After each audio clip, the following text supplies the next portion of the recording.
Pertama, tantangan kita itu masyarakat atau transmigran yang baru datang itu cenderung belum beradaptasi. Jadi mereka perlu banyak bimbingan dari kita.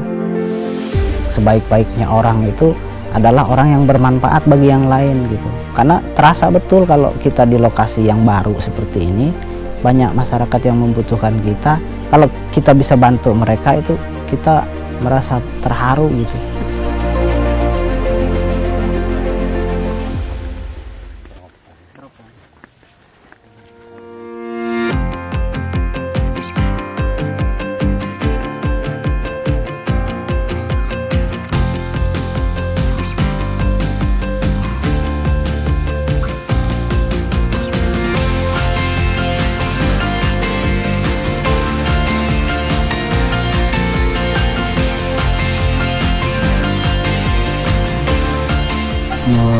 Sengaja kami undang pada sore hari ini untuk bapak-bapak RT dan juga tokoh masyarakat dalam hal rapat untuk mendapatkan usulan tentang permasalahan yang ada di lokasi bapak-bapak. Nah, ini beres apa namanya, sosial budaya, yang penting di RT itu kira-kira dibutuhkan. Kalau saya pertama kali mengenal Pak Rahman itu memang cerdas kalau menurut saya, karena orang cerdas itu dia bisa melihat situasi dan kondisi seperti apapun, dia cepat gitu masuk di situ, baik dalam segi kepemimpinan, planning ke depannya dan lain-lain. Itu memang Pak Rahman sangat-sangat luar biasa kalau menurut saya. Kita bisa dilihat lah di dalam kehidupan sehari-harinya itu kan, di lokasi dengan masyarakat bergaul seperti apa, ketika memimpin di kayak rapat-rapat baik dengan tokoh masyarakat maupun dengan instansi-instansi yang memang bersinggungan di sini, juga beliau sangat instansi.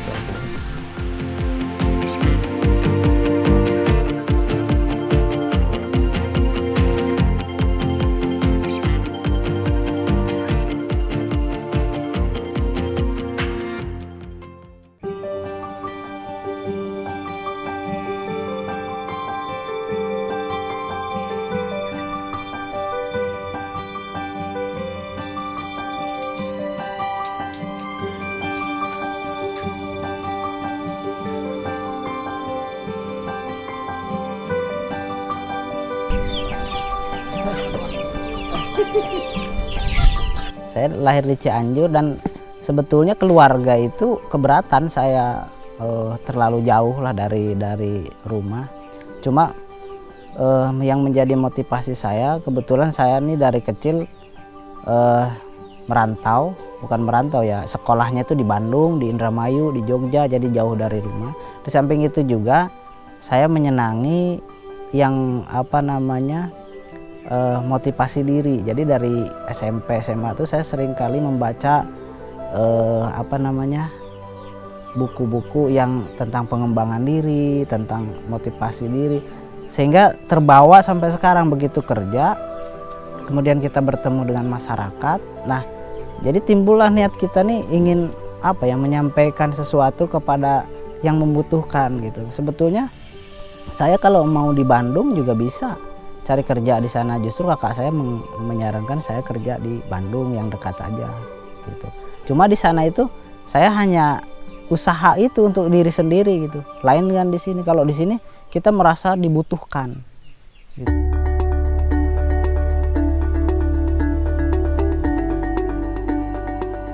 Saya pertama menginjakan kaki di Kalimantan Utara ini atau di Bulungan ini pada tepatnya bulan Juli tahun 2015.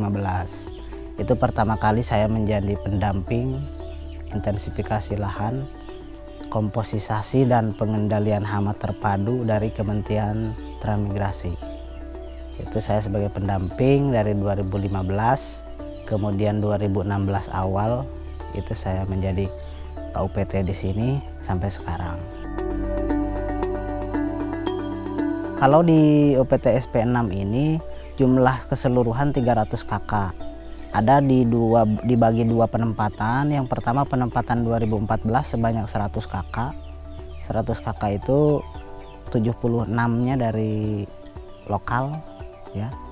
200 kakak 76 dari lokal, sisanya itu dari asal Jawa Timur. Kemudian gelombang kedua ditambah lagi 100 kakak, itu 50 lokal, 50 Yogyakarta. Jadi total 300 kakak dengan jumlah 76 penduduk lokal.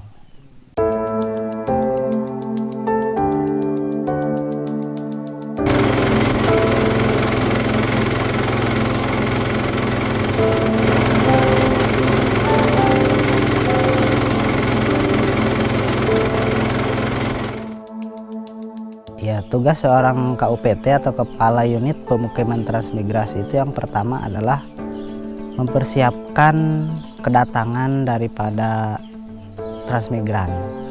Jadi mulai mereka datang kita menyambut, kemudian memberitahu mereka tentang di mana rumahnya, kemudian nomor berapa, dan juga di situ kita memberikan informasi, motivasi supaya mereka yang pertama datang ke sini merasa kerasan.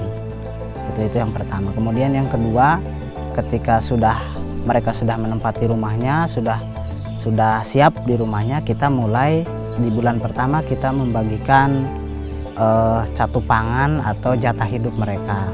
Itu selama 1,5 tahun ke depan kita memberikan catu pangan atau jatah hidup mereka setiap bulan. Itu 1 bulan 1 kali, setiap kakak kita bagikan. Itu yang kedua. Kemudian yang ketiga, setelah di bulan pertama mereka sudah kita lihat menyesuaikan diri dengan lingkungan, baru kita nanti di situ membentuk organisasi dari mulai Karang Taruna, RT, kemudian grup PKK-nya, kelompok taninya. Itu harusnya di kedatangan pertama itu sudah kita bentuk, sehingga selanjutnya itu tinggal pemantapan, membimbing mereka, meningkatkan kapasitas mereka. Jadi itu pembinaan di bidang keorganisasian, bidang sosial.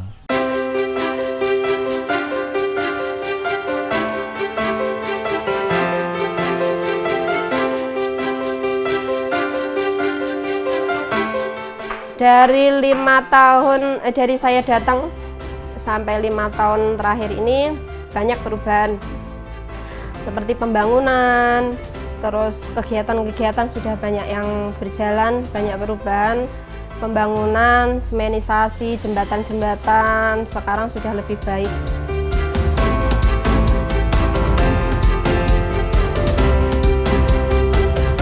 Kalau di sini tidak ada sosok KUPT, mungkin kita tidak bisa berjalan seperti ini. Mungkin kita ya apa adanya yang tidak ada kegiatan-kegiatan apa.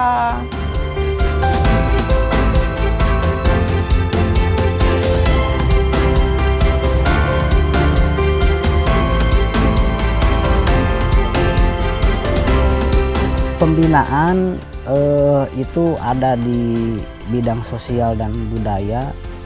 Di situ meliputi kesenian, kemudian pendidikan, kesehatan, mental, spiritual. Itu intinya kita membina itu dengan cara yang mengajak mereka. Jadi lebih cenderung mengajak, karena kalau kita mendorong atau menyuruh itu rata-rata tidak jalan.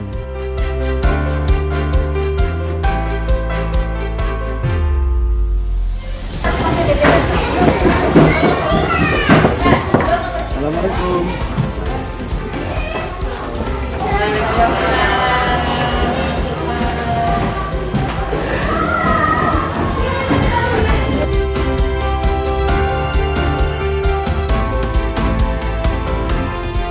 Jadi kita agak susah juga di dalam pembinaan kalau kita nggak mencontohkan. Oleh karena itu dalam hal pembinaan ini kita membutuhkan semangat yang pertama, yang kedua keikhlasan. Itu karena tanpa dengan itu kita akan merasa berat, karena ngurus banyak orang, banyak suku, banyak karakter, banyak lah macam-macam. Ya, banyak kemauan. Jadi kita harus betul-betul siap, betul-betul ikhlas. Kalau nggak seperti itu kita akan berat dan nggak bakal kuat gitu.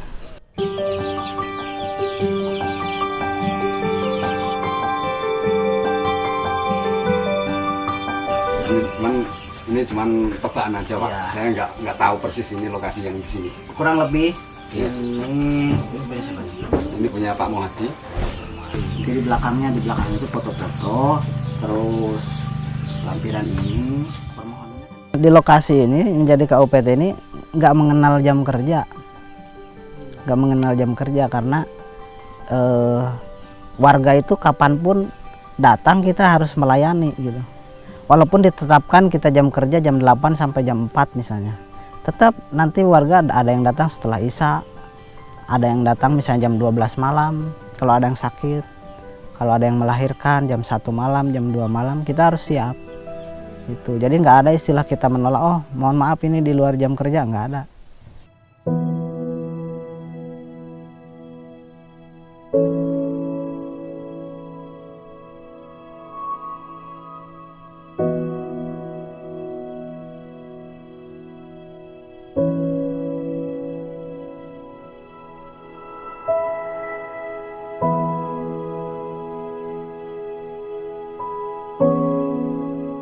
Perannya Paraman ini bagus dalam arti untuk kegiatan kelembagaan maupun di kemasyarakatan, karena memang beliau ini jurusannya adalah sarjana pertanian.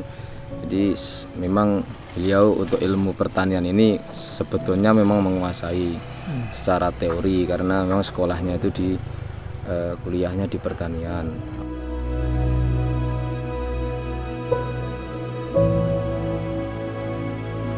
Ini kemarin kan kita ada lomba kontak kader kan, satu kecamatan gini. Kemarin disuruh penyuluhan sama lomba tumpeng sama inovasi. Inovasinya itu di Posyandu itu kita ngajak para lansia yang ikut ke Posyandu itu bikin apalah biar mereka mau datang gitu kan. Bikin keripik lah untuk dijual ketika Posyandu gitu kan, mereka seneng. Ya peran KUPT ya mengayomi kita lah, mendampingi misalnya kita perlu apa gitu.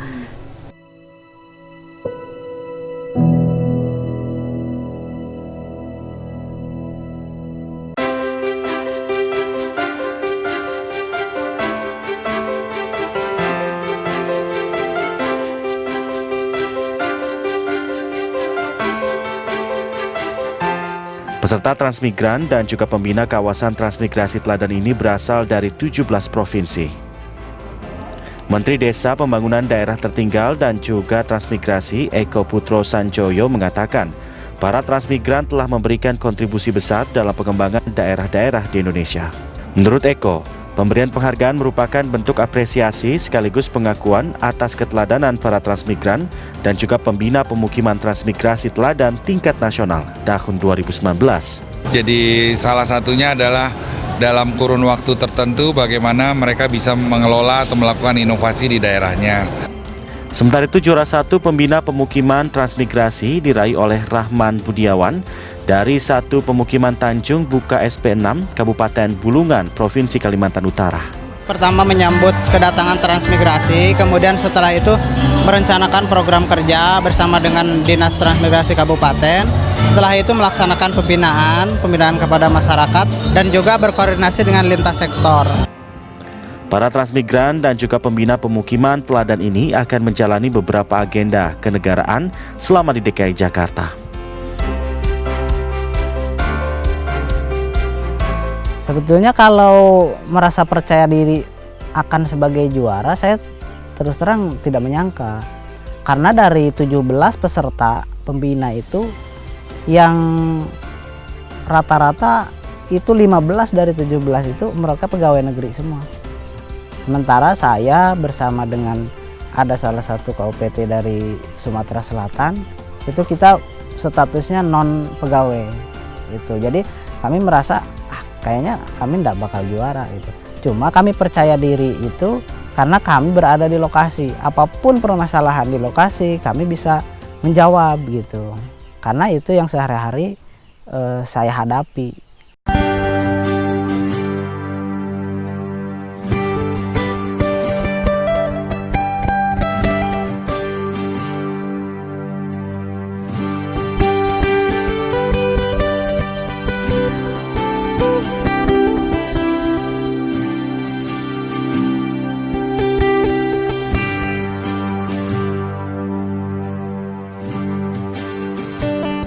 Secara umum untuk transmigrasi diharapkan warga transmigrasi yang datang di sini dapat bersaing dengan masyarakat sekitar dan juga dapat membawa perubahan.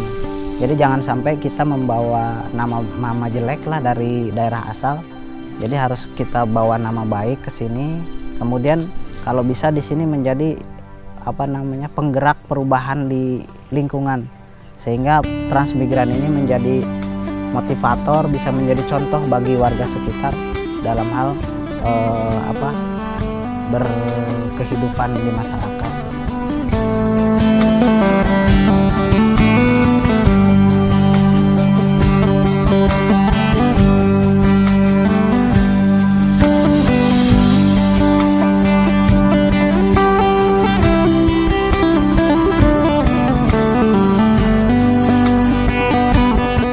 Menjadi pembina itu pertama harus menjadi teladan, kemudian yang kedua harus memiliki semangat, dan yang ketiga harus memiliki keikhlasan.